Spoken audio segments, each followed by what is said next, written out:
જય સ્વામિનારાયણ. પ્રભુ કેવા ભક્તવત્સલ છે તેનો પ્રસંગ આજે આપણે જોઈશું. પંચાળાની ભૂમિ પર એક પાણીદાર અસવાર પોતાનો ઘોડો લઈને જાણે ધરતીને માપવા ન નીકળ્યો હોય. કંઈક અધીરાઈ, કંઈક ઉત્કંઠા છે મહારાજને મળવાની, દર્શનની અને વળતા શ્રીજીને સાથે લઈ જવાની. મનોમન વિચારે છે કે વળતા તો મહારાજ અને સંઘ સાથે ક્યાંય પંથ કપાઈ જશે, ખબર નહીં પડે, પરંતુ મહારાજ સાથે નહીં આવે તો. વિચારમાં ને વિચારમાં તેઓ પહોંચ્યા સુરાખાચરના દરબારમાં. મહારાજ સભા ભરીને બેઠા હતા. મુક્તાનંદ સ્વામીને પગે લાગ્યા. મુક્તાનંદ સ્વામીએ આ હરિભક્તને બધાને ઓળખાણ આપતા કહ્યું કે તેઓ પહેલાં ધાડપાડુ હતા, પરંતુ મહારાજના પ્રસંગે ભક્ત બન્યા છે. બહુ શૂરવીર છે આ ભક્ત, શિર સાટે સત્સંગ રાખ્યો છે. અને ત્યાં જ વચ્ચે મહારાજ બોલ્યા કે સત્સંગ કર્યા પછી વરસમાં જ તેમના કુટુંબના 22 વ્યક્તિના મરણ થયા, તો પણ અમને છોડ્યા નથી. આ સાંભળી વીરાભાઈ કહે, મહારાજ, હવે 23માનો વારો છે. જો આપ અહીંથી સીધા પંચાળા નહીં પધારો તો હું અહીં જ પેટે કટારી મારી પ્રાણ ત્યાગ કરીશ, એવી મેં ટેક લીધી છે. આ સાંભળતા સભા સ્તબ્ધ થઈ ગઈ. મુક્તાનંદ સ્વામી કે, વીરાભાઈ, આવી આકરી ટેક શા માટે? પંચાળાનો આગ્રહ શા માટે? વીરાભાઈ કહે, સ્વામી, મહારાજને ઝીણાભાઈએ આમંત્રણ આપ્યું હતું પંચાળા પધારવાનું, ત્યારે મહારાજે ના પાડી. ઝીણાભાઈ ઉદાસ થઈ ગયા અને તેમણે પંચાળા પધાર્યા પછી મહારાજના વિરહમાં ટેક લીધી કે જ્યાં સુધી મહારાજ પધારે નહીં ત્યાં સુધી દહીં, દૂધ, છાશ, તેલ, સાકર ન ખાવા અને માથે ફેંટો ન બાંધવો. ન ખાવાનો નિયમ તો બરાબર છે, પરંતુ ફેંટો બાંધ્યા વગર સગાવાલાને ત્યાં જાય છે, તેથી લોકો અપશકનિયાળ માને છે અને ભેળી મહારાજની પણ ટીકા કરે છે. તેથી મેં એમને સમજાવ્યા અને ફેંટો બાંધવાનું શરૂ કરો, તમારે બદલે હું ટેક લઉં છું. લોયા ગામથી હું સીધા મહારાજને પંચાળા તેડી લાવીશ અને જો નહીં આવે તો હું પેટ કટારી મારી દેહ પાડીશ.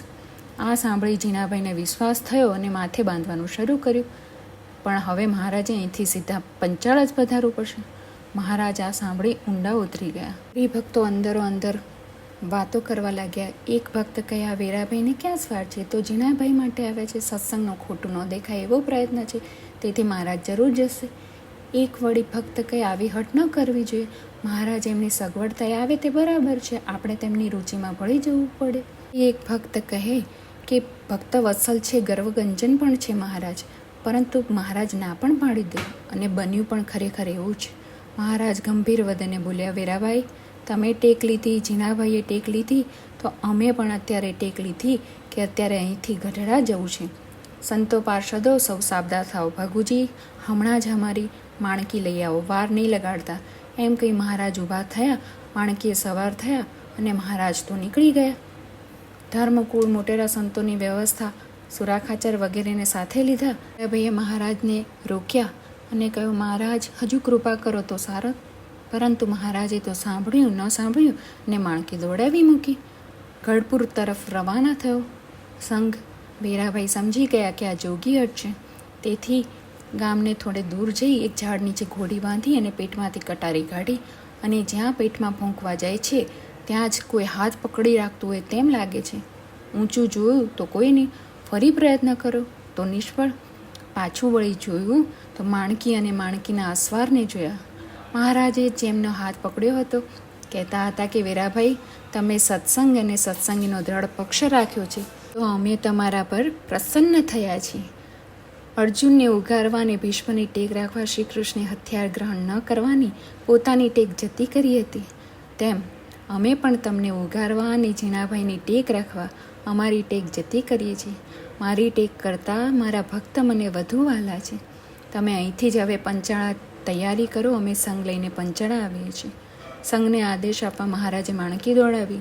વીરાભાઈને નવજીવન મળ્યું અને તેઓ પંચાળાને પંથે આગળ વધ્યા. ત્યારે મનોમન વિચારી રહ્યા, ઓહો, પ્રભુ કેવા ભક્ત વત્સલ છે, મનનું અમે ના મૂકી શક્યા. જ્યારે મહારાજ ભક્ત આગળ કેવા સરળ છે, ભક્તના દુઃખે દુઃખી અને સુખે સુખી. જય સ્વામિનારાયણ.